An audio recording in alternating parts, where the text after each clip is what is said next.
Welcome back to Inside the History from Battleship Cove. Today we're coming to you here at the American Heritage Museum in Hudson, Massachusetts. We'd like to present you with more information in depth of American history, military history, and no better place than this 65,000 square foot museum that was built back in 2013 through the Collins Foundation with the help from Jake Littlefield and his collection.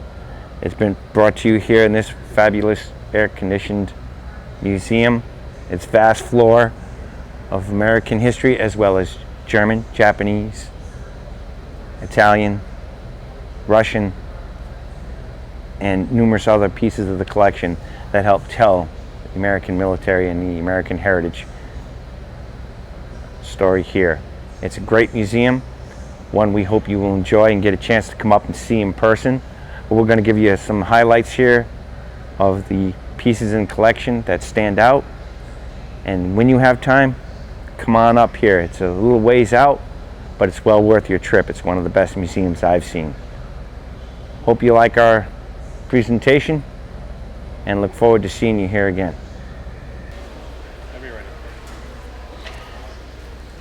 Now we're going to start you off through a quick walk-through tour, so that way you kind of get an idea of the layout and you can key in on different things if you like and research it more. But I highly recommend that you make an effort and attempt to come down here to the American Heritage Museum. It in itself is a fantastic museum that has to be seen, touched, and understood, because this is your history and we're taking you through an in-depth walk here. Not too much, but enough to give you a good taste. Because hey, a good meal, good presentation. So here we go. We're going to start off here. The arsenal of democracy is what Roosevelt called us, and we started out, helped out in the war effort here. So as we walk through, we'll point out key features. So follow me and we'll take a walk. Over here we'll check out more with the landing craft. Landing crafts are very important items that helped move the armor, because it's just, this one isn't armored, this is a personnel carrier primarily. It has small vehicles like Jeeps and so forth, but the LCVP is a Higgins boat, and that in itself is its own history. They did PT boats, landing craft, and other items for the US Navy on a big scale. But here's a display of the idea of what a lot of American soldiers had to hit the beach with from different landing ships. APAs, auxiliary personnel carriers, landing ships, LSTs, they all carried these. Very important boat. This was used up until the 80s and 90s on US warships. It's a very versatile boat. We'll get into more of that later. But it's part of the Normandy Exhibit. Now the Normandy Exhibit here gives you an idea of how complex it was. This is the final big step. All right. North Africa was the primary first invasion which Massachusetts was involved in. That has a lot of history, which we'll go in later in depth, where American landings did their first major operation. Landing craft were in short supply, but Omaha was all from the lessons learned on Omaha. You have Juneau, all the landing points, Sword, Gold, Utah, the invasion of Northern Europe. This is what was the biggest amphibious operation of the war, which introduced American, British fighting forces, Canadian, back into the war to beat Nazi Germany. As you see, we'll have British here. They were heavily involved as well. So this display goes into the different fighting vehicles that Britain had. We supplied them with Sherman tanks and so forth, which you'll see further on. But they had their own primary vehicles as well. The Lend-Lease program, which you'll find in other places and learn more about, helped give England what it needed, but this is some of England's produced armored vehicles.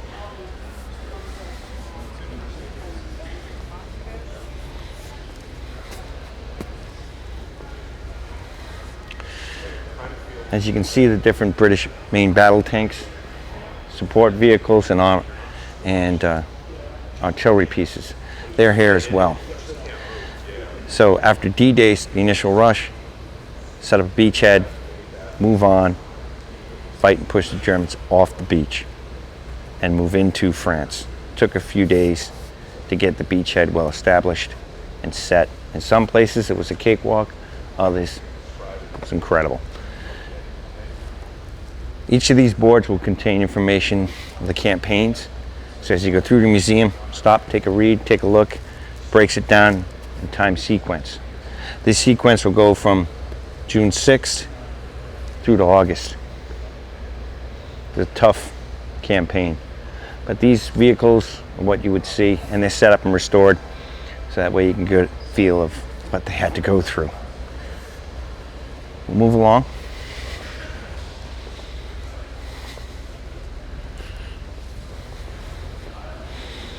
You're about to step into the area which Battle of the Bulge. Okay. This was Germany's counter-offensive to ours to try to stop us from getting into the heartland of Germany and push us back into France and then off out of Europe. So you're familiar with the movies and some of the story behind it and the legends of those who served and gave.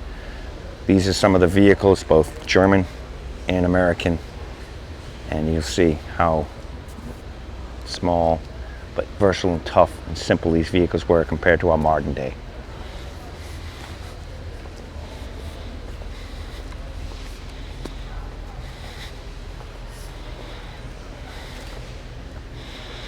Some of these not essentially are tanks like the Sherman, but you have the half-track which served multiple purpose platform. This one's set up here as an anti-aircraft version. This here is a howitzer carriage, different animal altogether. It's basically a rolling artillery platform converted from what looks like a Stuart tank. As you notice when you go through to different tanks, you'll see that they've been modified and changed. Something that has to be looked at in a greater perspective, that baseline vehicles were often taken and they were converted and added to or subtracted from depending on whether they want to make them lightweight or heavyweight, providing anti-aircraft, or in this case the baseline Sherman had a 75 millimeter later converted to a 76. For our naval personnel, that's about a 3-inch gun, right, which was a dual purpose for the Navy. But it was a good anti-armor round. Now the anti-armor round on these had good penetration for medium tanks. These were considered medium tanks. Right. Sherman was built in the early 40s as America's medium tank front line. Many of them were done. Again, more about the depth of it, but eventually some of them did carry a 105. So something like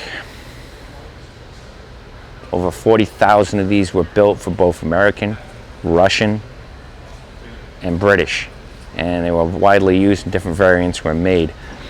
And they saw service all the way up to last ones are 2018. Some of them are still in use. Very versatile, good all-around, simple tank. The half-tracks, you have an armored version for anti-armor with a 105 on it mounted. You have the anti-aircraft guns. Personnel carrier, it was similar to a Bradley and in function yet simple.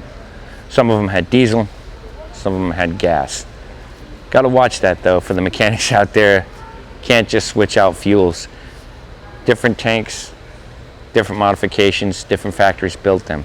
So a lot included in that. We'll get more into it later, but we'll continue the tour through the museum.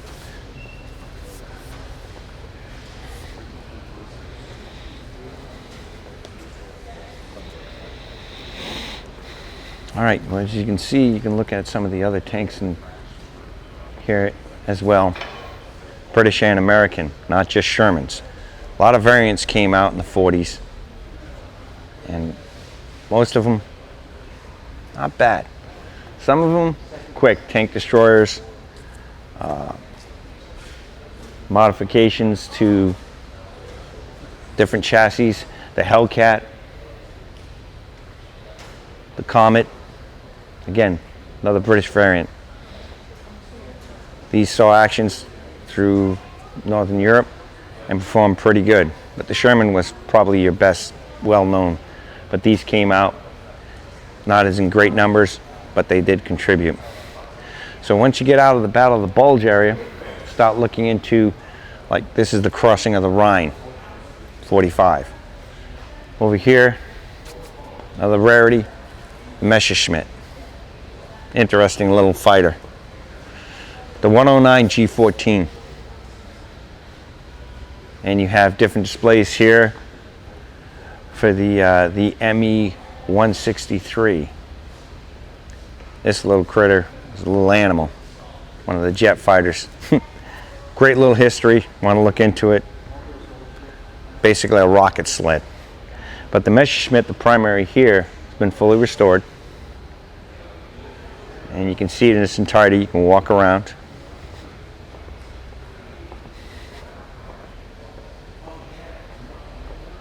Get a good look at it. This little animal did a lot of damage. But in time, other fighters came up. P-51 was a good fighter against it. Spitfire, mostly through the German War. One of the engines here they brought up for one of the German bombers. So there's a lot of little things in here.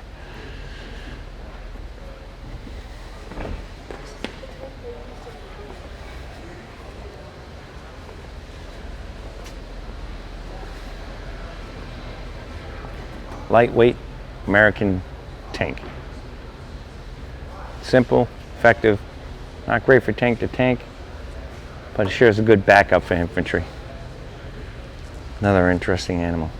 Then we get into over here, Battle of Berlin. Germany was basically beat, and then the Russians coming in, fighting Germany into Berlin. Our US forces, British, were trying to push through to get to Berlin. The Russians got there first, and they used several different tank variants by that time. These are some of them here. And this one in the background here doesn't look like a great tank, but it was effective.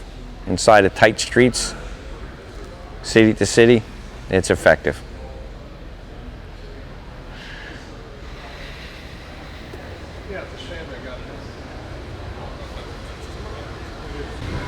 As the Pacific War started to increase at the Guadalcanal, getting into the Gilbert Islands, you needed a way to get over the coral reefs and to land and protect your troops coming in.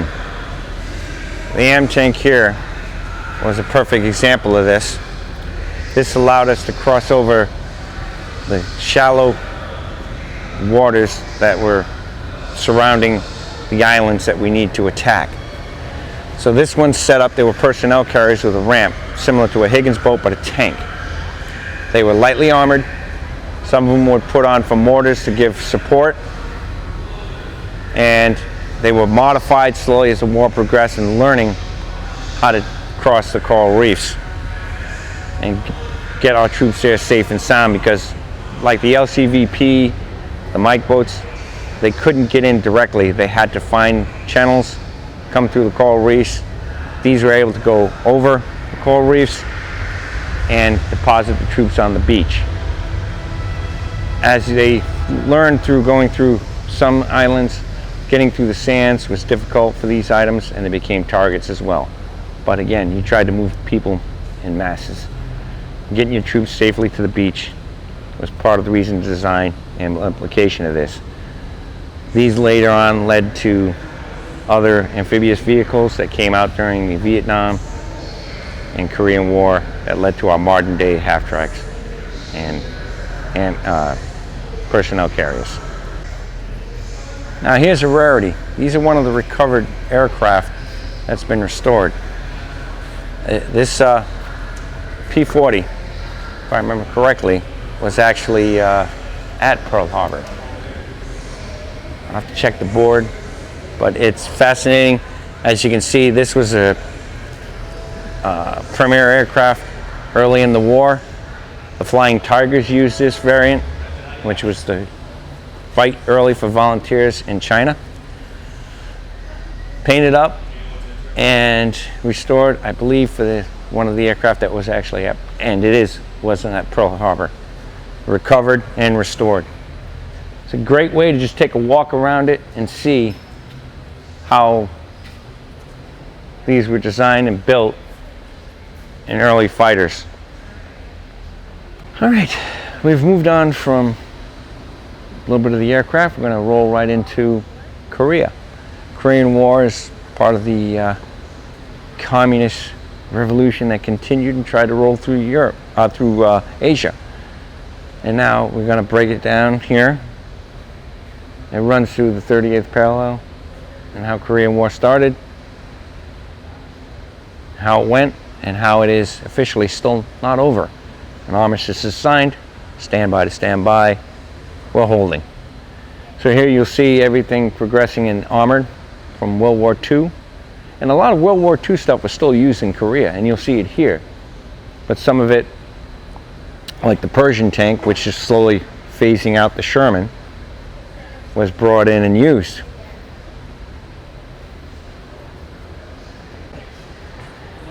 Standard Willie Jeep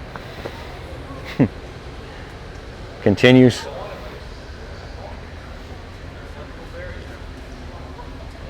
The half track, again, standard vehicle. We have different variants of it here. This is the personnel carrier version. We've seen the anti-tank, the anti-aircraft, personnel carrier, the baseline.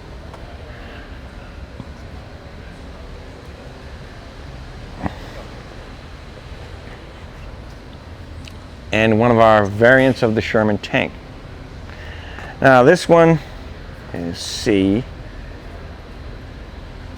Has a 76 millimeter. Has a range of about 100 miles, speed about 25 to 30 miles an hour, depending on what engine it has. It's both gas and diesel. All right. Crew of 5. It's about 33 tons. This one has a Ford gas engine. Has about 450 horsepower. 76 millimeter. Has a 50 caliber and Browning 30 millimeters. This is paint up tank crews, like every other's. Grunt, soldier, customize their own tanks. This one was done colorfully. Mostly tanks are restored back to periodicity. And this one probably was a very creative reaction to draw fear. Sherman tank was still a formidable, and it was comparable to the T-34, which was being used by the Chinese and North Koreans, which were supplied to them. So Sherman, little modifications, still a potent weapon, even though the Pershing and the Patton tanks were coming into existence, but these were mainline.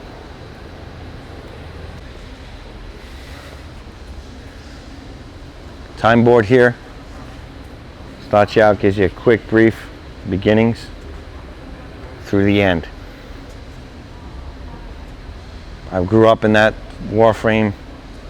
My father was in Army Reserves, so it was always in the mind of what could happen. But as you see, the M60 Tank here started its premiere. You have a breakdown of it here. You have one of the guns set up outside of the tank so you can see it's operating. Oops, excuse me. Correction. M41 Walking Bulldog. Similar. I'm a Navy guy, learning my tanks as I go through as well. The M41 Walking Bulldog. Over 5,000 were made, 51 through 54, 25 tons.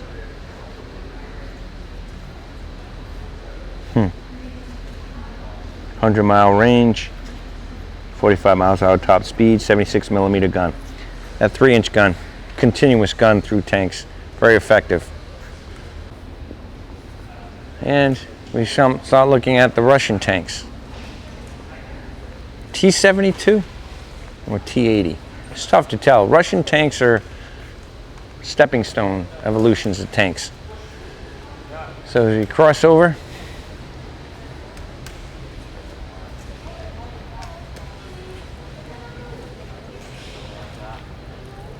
Cold War. This is part of the Cold War display.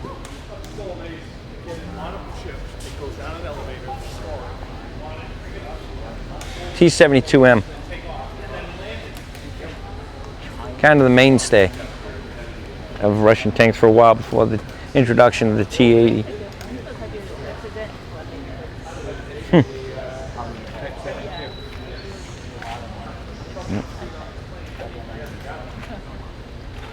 37 miles an hour, 125 millimeter heavy gun. That's a 5-inch gun. What we have on Destroy Kennedy, Massachusetts is secondary armor. So this was the heavy gun.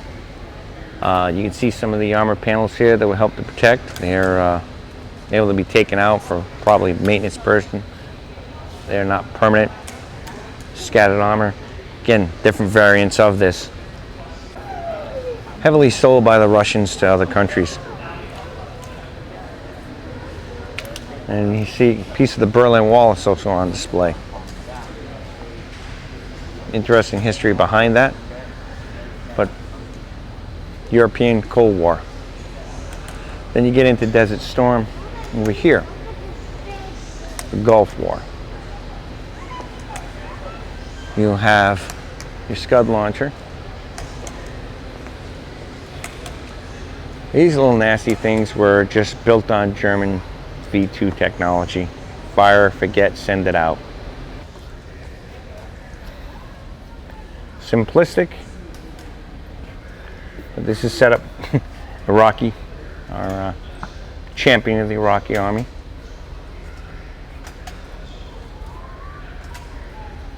Technology of the time.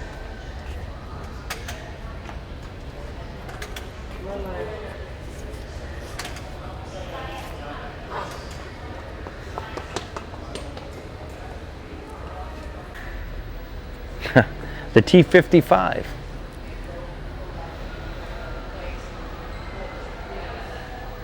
$100mm. Speed about 30 miles an hour. Crew of 4. 39 tons.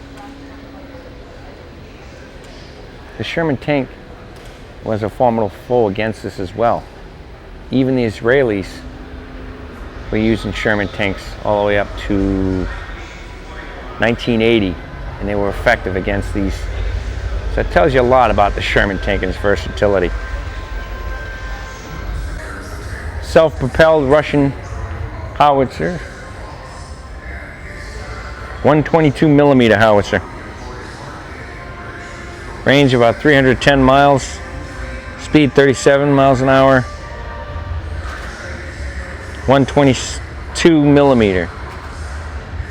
A little under 5-inch. Here's the service, 71 through 91. 10,000 of them were built.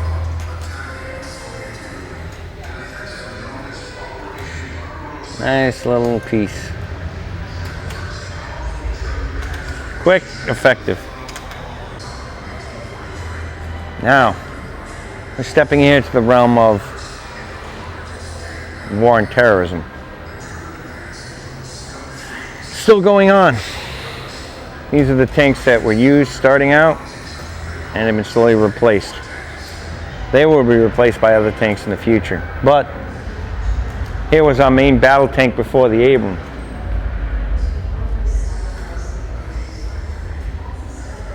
The M60 patent tank.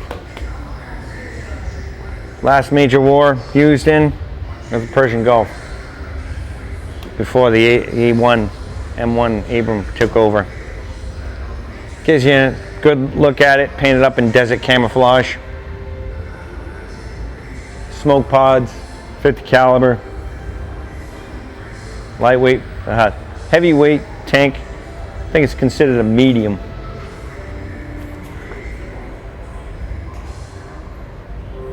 Very nice. It's fun to look at this stuff because you got most of it. Then the Sheridan. The M551. This is the last of the lightweight deliverable tanks. These were able to be flown in by air transport or parachuted out of the back of aircraft. and landed and operated. Desert Storm was the last major offensive these were used in. Developed down through the Vietnam War and put into action and used. Built by Cadillac. Good and effective against the Russian T-72s that you would find.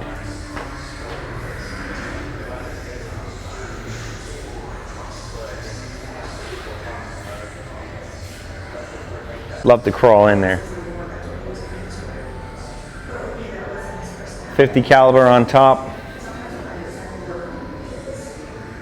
Nice. You can see the types of ammunition that are used on display here.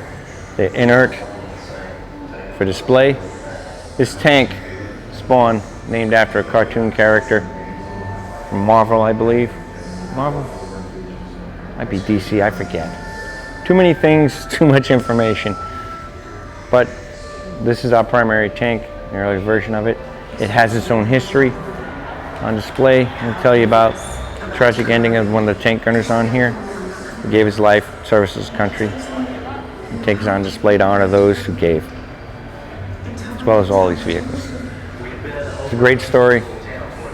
Get a chance, come in, see, learn, understand. So, basically the floor tour here. And this gives you the history.